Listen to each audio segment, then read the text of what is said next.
Steamboating was slow to come to the upper middle Columbia, this 80-mile stretch of river between Rock Island Rapids and the mouth of the Okanagan.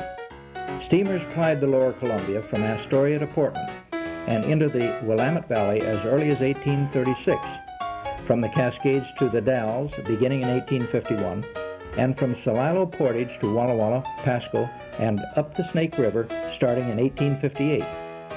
But above Pasco, the river was full of rapids, rocks, and snags.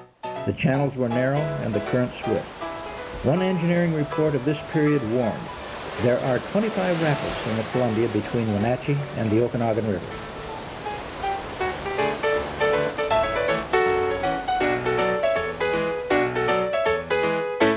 Population was sparse. The first plat for the town site of Wenatchee was filed in Ellensburg on September 4, 1888. The following year, Wenatchee was a village of 18 houses, a couple of hotels, saloons, a blacksmith shop, a few stores, and a livery stable. But the areas contingent to the river, here and further north, held great promise. The soil was fertile, the climate attractive. Timber and other natural resources were only awaiting discovery and utilization, and some means of ready access to and from the markets of the outside world. At that time, what few roads existed were barely passable. There were only trails. Then in the 1880s, gold and silver was found in the Okanagan. The rush was on. Mining tools, food, clothing, shelter, and farm machinery were in urgent demand.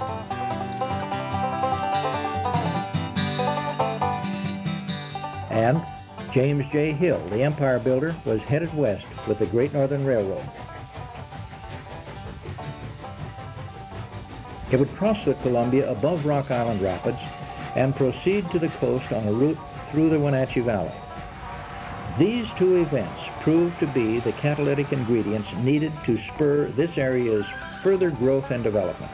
The rails would bring needed supplies into this isolated area and take local productivity on to the outside markets. The Columbia River was the connecting link. Ellensburg businessmen had built a steamer at Pasco. They proposed to wagon freight supplies from the Milwaukee Railroad, already there, over the Colocum Trail and load it aboard their steamer near Mulligan for delivery upstream to Brewster, then called Virginia City. But to get a steamer up over Rock Island Rapids was considered impossible, except for one man, Captain William P. Gray, who had examined the rapids and believed they could be negotiated.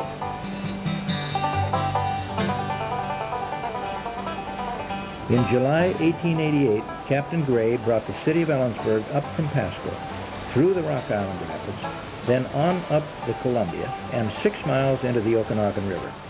The Ellensburg carried 45 tons of freight on this trip and grounded at about where Mons is located today. They offloaded their cargo of mining equipment, farm machinery, food, general store merchandise, and the area's first stagecoach. Thus lightened, they returned downstream and back to Pasco. The Ellensburg, first steamer to make the trip up this part of the Columbia, was 120 feet long, 22 feet abeam, and drew just 4 feet of water fully loaded. Captain Gray made 5 such trips with freight and passengers on the Ellensburg.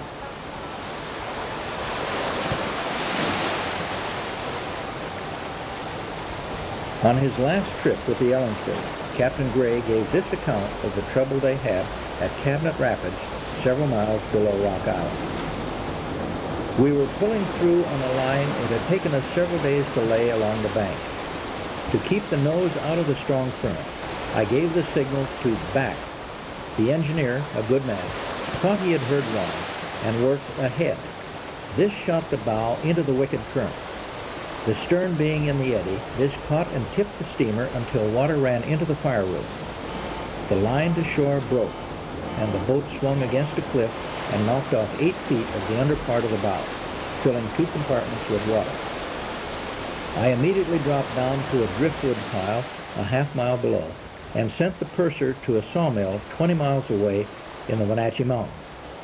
Lumber was delivered, lowered down a cliff 200 feet high, and carried by the crew to the boat where we repaired the bow.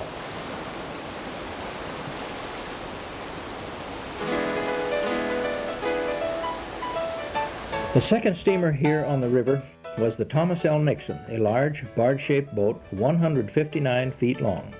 The Nixon, too, was brought up from Pasco and began service on October 15, 1892, as a ferry boat for the Great Northern, carrying rail cars from the east bank across the river to a point near the mouth of Squilchuck Creek. The Nixon could carry 3 freight cars on each side.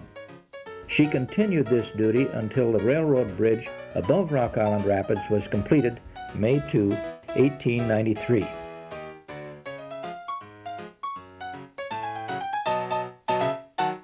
At this time, let me introduce Captain Alexander Griggs, a lifelong friend of James J. Hill. Captain Griggs, for many years, operated boats on the Red River in North Dakota.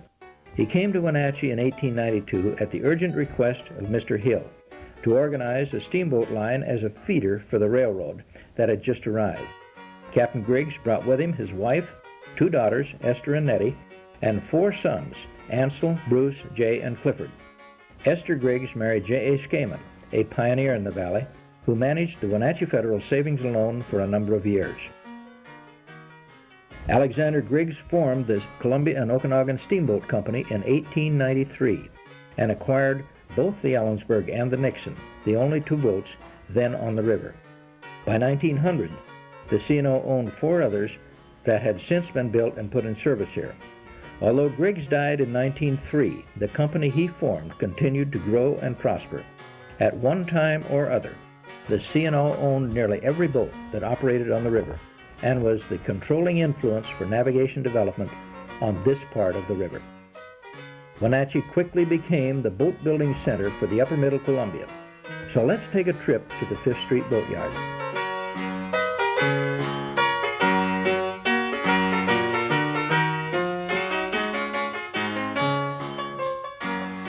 This hard-tire, chain-driven bus accommodated incoming boat passengers. It also served as transport for the repairmen and crews working at the boatyard. It could handle up to 15 persons. Note the vertical steering column on the right side and the fancy side curtains to protect passengers from the weather. Robert Reeves, master boat builder, is in the back seat on the near side. Here is one of the caulking crews, posed alongside one of the bigger boats in for repair. Robert Reeves and 3 of his sons, George, Arthur, and Earl, are among this group. Captain Paul Stoffel is in the bottom row, 4th from right. This is one of the large steam boilers at the boatyard, about to be installed in a new boat. Facilities here included a large blacksmith shop and 4 other buildings for lumber storage, a paint shop, a night watchman's house, and another storage building. This area is now on the National Registry of Historic Places. This is the steamer Columbia under construction in 1905. This was a big boat, 131 feet in length, 341 tons. She burned at this same moorage 10 years later. This sleek new steamer is the Selkirk, a remodeled and rebuilt boat that was originally the old city of Ellensburg. In 1899, the hull was cut down to 111 feet in length and the tonnage increased to 223 tons. When launched, Clifford Griggs was her captain, and she carried a crew of 17 persons. August 12, 1917, steamer Nez Pelham under construction. This was the last of 15 boats built in Wenatchee. The Nez Pelham was owned by the Miller Navigation Company and designed to run from Pateros to Ricky Rapids near Kettle Falls. She made 4 trips to Hunter's Landing close to Spokane. The venture did not prove profitable, and Captain Miller took the boat down to Portland, where she was sold to the paper mills. In 1920, the Nez Pelham was renamed the Robert Young. No pictures under either name have as yet surfaced of this as a completed craft. Captain Miller claims to have been the only man to have successfully taken one of these big boats down the river as far as Portland. Now, let's take a look at some of the boats, the freight they carried, and their ports of call. as they worked their way back and forth along this isolated part of the river. This is the Wenatchee Steamboat Landing at the foot of Chehalis Street, just before the turn of the century. Railroad cars are in position to take on freight from the steamers Selkirk, Nixon, and Echo. The docks at Wenatchee were floating affairs, secured to shore by large hawsers. As the water level changed, the docks were free to rise and fall with the flow of the river. Some upriver landings consisted of nothing more than a convenient tree or rock to which a boat could be tied. Wharf boats were used at Wenatchee, Brewster, and a few other locations. These were simply covered barges tied to shore, but they made for smoother landings and freight could be kept out of the weather. Wenatchee Landing, 1901. The two boats tied on shore above the wharf are the Camino and the Pringle. The Selkirk is at the upper dock. The railroad siding can be seen inshore along the inclined dock. Beyond the landing, on either side of the river, are the towers of the Wenatchee Cable Ferry, the only other way to cross the river until completion of the new wagon bridge in the spring of 1908. Birch Mountain looms in the background. And the Little Packet Echo is coming in.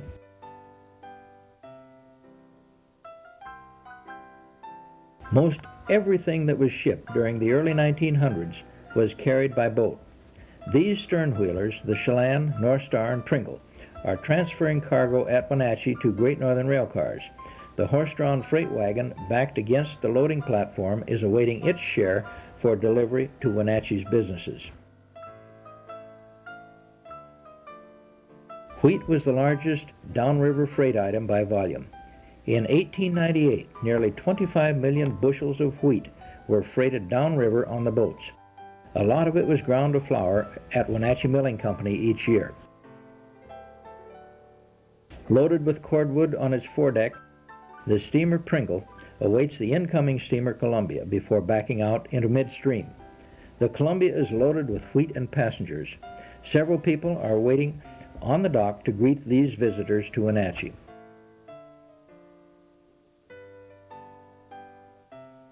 Steamer Columbia in the summer of 1907. Partly constructed bridge can be seen to the right of the wheelhouse. This bridge, when completed in 1908, opened the way for development of the East Wenatchee area, for it carried the water to irrigate those lands. 1910 postcard view of the Wenatchee Steamboat Landing with the bridge in the background. In 1906, the boats carried 21,964 passengers up and down the river. They left Wenatchee at 4:30 a.m. If they had good luck, they arrived at Brewster at 5 p.m. Downstream, they would leave Brewster at 4 a.m. and arrive Wenatchee by noon. Fares were on a sliding scale. The further you went, the more you paid. For a number of years, a ticket on a boat of the C&O line cost $5 to go to Brewster. Here, the Chelan, North Star, and Okanagan are tied up abreast at Wenatchee. Stern view of the steamers Chelan and North Star. Both boats were built at Wenatchee, the Chelan in 1900, the North Star in 1902. The steamer Okanagan at Wenatchee. Barge at dockside is the gutted hull of the old Nixon, now used as a wharf boat and floating freight headquarters for the C&O Company. Third steamer to be built at Wenatchee was the 90-foot Camino in 1898. Her original owner was Captain E.H. McMillan. Here the boat rights are about to begin on the superstructure. Steamer Camino, loading wheat at Bridgeport Landing in 1899. Her deck nearly awash, the Camino is headed for Wenatchee with a full payload of sacked wheat. You could get your feet wet on a trip like this. The Camino was wrecked in 1904 in the Antioch Rapids.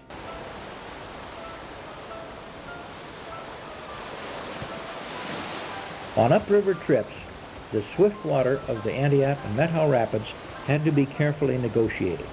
This was done by what was called lining. The crew carried a heavy hawser, or line, 300 or 400 yards upstream and fastened it to a rock. Then, with a signal, two bells, meaning go ahead full speed, and a command, go ahead on the nigger, meaning the steam capstan, the boat was shoved and pulled through the swift water over the rapids. It was always an exciting experience for the passengers, but a lot of hard work for the crew. This is the forward deck and a close-up view of the capstan and hawser used to line the rapids. Captain Paul Stoffel, seated here on the left, was one of the capable pilots on the river between 1901 and 1914. Selkirk, negotiating the Antioch Rapids. It took a full head of steam plus the lining technique to get through these turbulent and treacherous whitewater stretches on the trips upriver. Another dramatic view of the Selkirk, churning the Antioch Rapids with a full stack of white smoke, billowing out as she works her way upriver. Fueled by 4-foot lengths of wood, a sternwheeler under full steam used about 4 cords of wood an hour. Here the Selkirk is all wooded up. The passengers are on board, and they are about to cast off for another trip upstream. In the spring of 1906, the Selkirk was sold to W.S. Foster for work on the Snake River. Payment was subject to delivery at Pasco. On May 15, Captain Clifford Griggs cast off from Wenatchee at 5 a.m. to deliver the boat. 30 minutes later, she was on the beach below Rock Island Rapids, hopelessly damaged and beyond saving.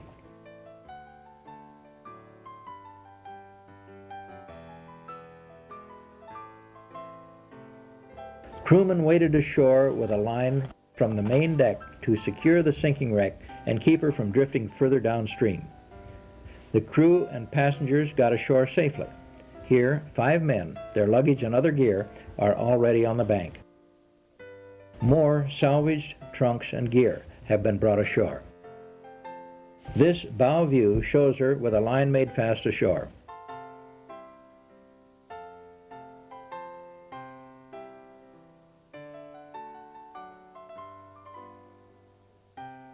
Inside, the overhead beams were splintered, and water was awash around the boiler as the Selkirk lay battered and broken. The hull was a total loss.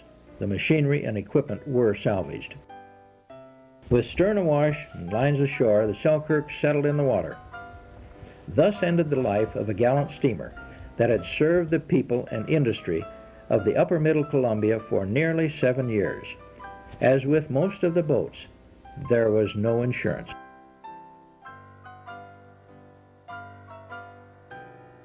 Another boat that ended as a wreck was the W.H. Pringle, largest of the steamers to work the river here.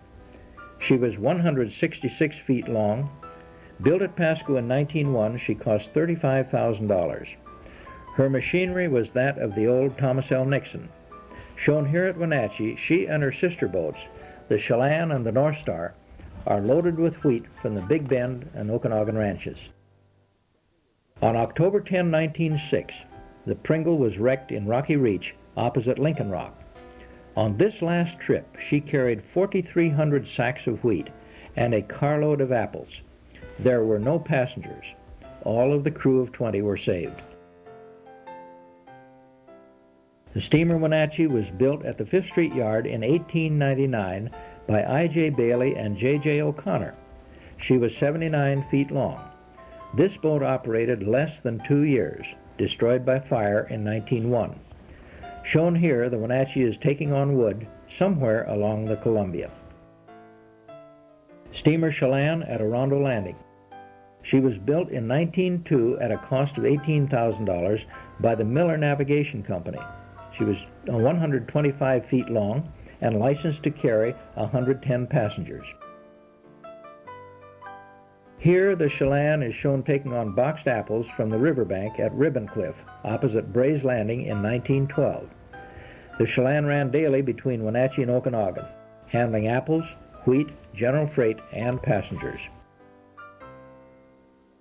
Steamers on the upper Columbia had to be of light draft and powered for swift water. The sternwheeler design was ideal for easy maneuverability in the narrow channels. Here we see the stern wheel of the Chelan paddling furiously as she heads upstream. Steamer Chelan at Okanagan Landing. A hotel and a couple of saloons were handy attractions close by the dock that help satisfy the needs of passengers and crew members after an arduous trip. The Chelan at 5th Street Boatyard. The date and circumstances are in doubt, but from her battered look, it could be just after the July 7, 1915 fire that completely destroyed 4 boats. The Chelan was least damaged, but still beyond repair. A crowd of weekend excursionists gives the Little Jerome a welcome break from the monotony of daily freight handling. Passenger revenue was important, but the boats depended primarily on freight and mail hauls for the bulk of their income. The 81-foot Jerome was built at Wenatchee in 1902 and wrecked 3 years later near Pasco. North Star, a name given to 2 boats. The first North Star was built in 1902 by O'Connor, Egan's, and Ingram, and was nicknamed the Irish World, apparently for one of her builders. She was 114 feet long. In this picture, it appears she has just brought in a load of cedar shakes and shingles. On September 4, the same year she was built, the North Star was sunk just above the Antioch Rapids. She was climbing what was known as the racetrack, and she got into an eddy too far. She was caught broadside and pushed across the narrow channel, struck a huge rock amidships, and stove a hole in her hull. The boat hung on the rock, but filled fast. She was thought to be a total loss, but no lives were lost. However, I.J. Bailey, a local contractor, managed to salvage her and put her back in commission for just $500. Sold to the C&O line in 1904, she was rebuilt in 1907. Here is the new North Star at the Brewster Landing. After rebuilding, the North Star was somewhat smaller and designed for service when the water was too low for the larger boats. She was 100 feet long, 21 feet abeam. Her draft without a load was just 16 inches. She had a full-length saloon cabin with ladies' and gentlemen's cabins, a dining room, a mail room, an office, and a group of 2-berth staterooms. In this picture, the North Star is lining the Guthrie Rapids on the Okanagan River. The new North Star made a trial run on December 31, 1907. Her first freight trip was on January 2, 1908. She carried a special cargo of powder and other high explosives bound for the mining country of the Okanagan. Here, she and a smaller boat are navigating the Okanagan River. North Star at Riverside, end of navigable water on the Okanagan River. The twisting, shoal-filled waters of this stream limited early navigation to the smaller boats, and then only during the 6 to 8 week high water period in the spring. Even so, unbelievable quantities of freight were brought in by boat. C.E. Blackwell, who operated a general store at Riverside in the early 1900s, would receive his entire year's inventory by steamboat during this short period in the spring. In 1902, there was over $1 million in freight handled by steamer at this little town of Riverside. Records show that in April 1908, the North Star carried a load of ore from Nez Pelem, bound for the Tacoma smelter, via Wenatchee and the Great Northern. Here she is, coming through the drawbridge at Riverside. This is the 86-foot steamer Enterprise at Dockside in Okanagan. She was built expressly for the Okanagan trade between Brewster and Riverside. She made her initial run October 16, 1903. This flat-bottom freight boat could handle a 20-ton cargo of freight.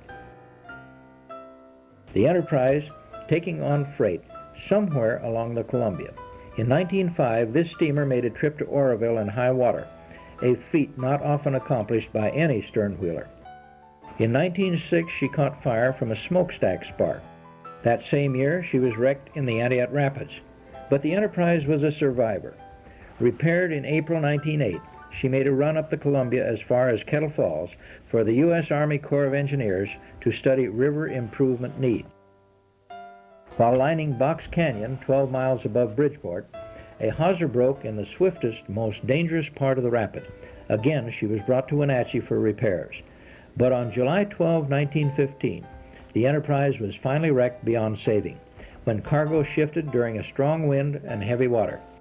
Listing severely, she filled with water and capsized at Brewster. All aboard were saved. The boat drifted on down to the Methow Rapids, where it went to pieces. This is the Alexander Griggs in 1903 on one of her first trips to Grand Rapids below Kettle Falls. The Griggs was 111 feet long and cost $10,000 to build. She served just 2 years, wrecking in the Antioch Rapids in 1905. Steamer Columbia taking on fruit at the Antioch Landing.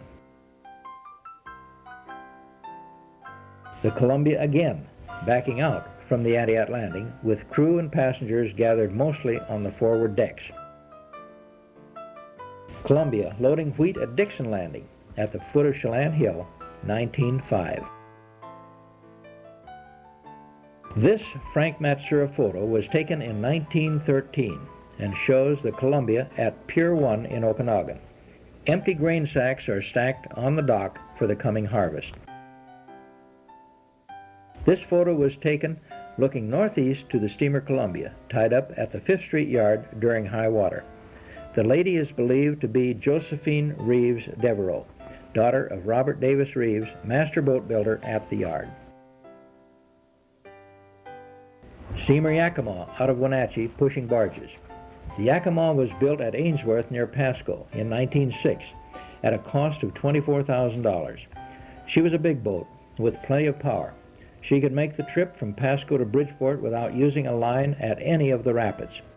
Owned by the C&O Company, she was sold in 1909, rebuilt, and worked in the river until 1924, then abandoned.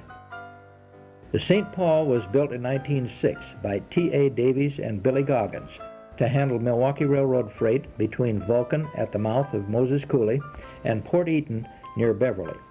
She ran in competition to the C&O line until 1909, then became a part of their fleet.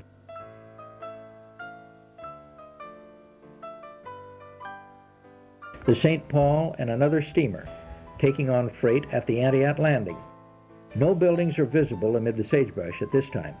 The St. Paul was destroyed by fire late in the year 1915. Steamer Okanagan at the tramway terminal, located 3 miles north of Orondo. The tramway was an ingenious cable and bucket device built by W. W. Stevens. It delivered sacked grain from the Big Bend ranches around Waterville to the river's edge. It covered a 2-mile route that descended 1,700 feet from the high plateau to the steamboat landing. In operation for 8 years, beginning November 12, 1902, it expedited the movement of millions of bushels of wheat to the markets of the world. At the Antioch Landing, boxed fruit was stacked on a float dock, ready to load aboard the steamers. The wagons here are awaiting their turn to put more boxed fruit onto the float. Here, the steamer Okanagan is tied up to that float, ready to start the loading process. At another landing, the Okanagan is nosed in near Malaga to take on more boxed apples. Although the date is unknown, the location is identified by the design of the railroad bridge in the background. At Chelan Falls, the Okanagan has just delivered another load of freight. The freight wagon now has a tortuous 3-mile climb to the lake to make its deliveries there.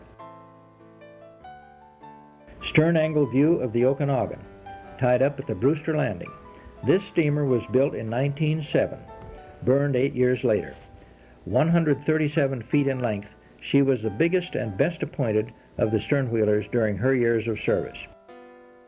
The Okanagan, leaving Brewster, headed for Bridgeport 9 miles upstream. This is the first carload of apples shipped from Omak. It's going aboard the Okanagan from the J.I. Pogue orchards in 1913. 1910, steamer Okanagan coming through the steel bridge near the port of Okanagan. Omak fruit growers held a combination excursion, meeting, and picnic for their members, starting at the Okanagan Landing. It was a gala affair, bound for a weekend in Wenatchee. They even had their own music aboard. The band is on the forward top deck. The excursion group has arrived at Wenatchee for a couple of days of fun and shopping.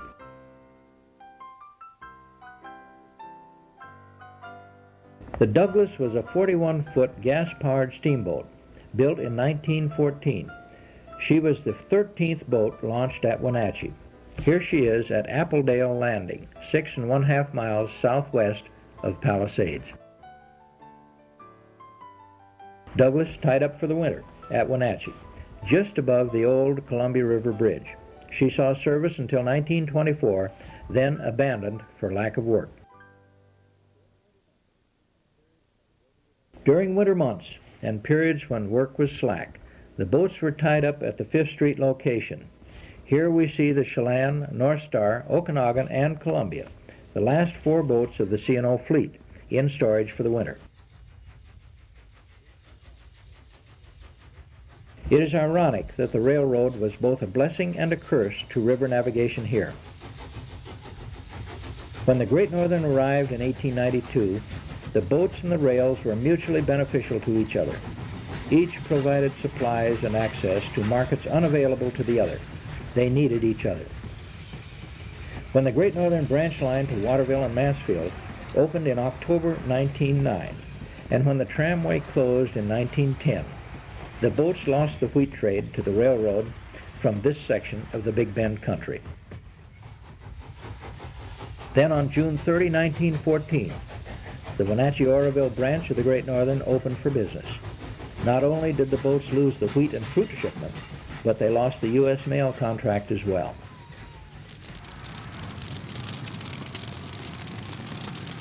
Fire in the early morning hours of July 7, 1915, completed the demise of steamboating on the upper Middle Columbia River. It destroyed the entire remaining fleet of the C&O Steamboat Company. The North Star, Columbia, and Okanagan were burned to the water's edge. Their machinery fell through the ribs into the river. The Chelan, closest to shore, was damaged beyond repair. After that, 2 more boats were built at Wenatchee, the Del Rio in 1915 and the Nez Pelham in 1917. A 3rd boat, the steamer Bridgeport, was built at Pateros in 1917. These, with the smaller Douglas, continued to try to make a living along the river. All were eventually abandoned. The Bridgeport survived the longest until 1942. Steamboating in its heyday was extremely profitable, but it was not without its hazards. There are stories of investors who realized 40% on their money, and owners who paid for their boats the first year. On the other hand, the Columbia was treacherous, and it was not unusual for boats to dock at Wenatchee for repairs costing $500 or more. Of the 21 boats that operated on the river here, 6 were lost in the rapids, 6 were destroyed by fire, 5 were abandoned, 2 were dismantled, and there were 2 that simply disappeared without record. During the years these boats worked in the river, they established a remarkable record. Although several were wrecked in perilous water, not a single passenger's life was ever lost. 1 crewman was lost when the Camino capsized in the Antioch Rapids. So ended the steamboat era. In spite of the difficult conditions in this particular section of the river, these boats, with their daring captains and their courageous crews, met the challenges of nature's forces. Easier and faster means of transportation have long since forced these boats off the water. But the communities along the banks will be forever indebted to the part they played in the development of this area, which was for so long isolated from the outside world. Yet there is a postscript to this steamboat story. In December 1976, the tug Maria made the 36-mile trip from Wanapum Dam to Rock Island Dam with a 149-ton, million-dollar payload. It was delivering the French-made rotor for one of Rock Island's 8 new generators. With American, French, and rebel flags flying, the Maria made the trip in 8.5 hours. Before work was completed at Rock Island Dam, this trip was repeated 16 times as more generating components were brought up. River navigation is still feasible if the cost-benefit ratios can be proven favorable. There is still such an interest, and efforts are still being made to reestablish river navigation to Rock Island Dam from Pasco.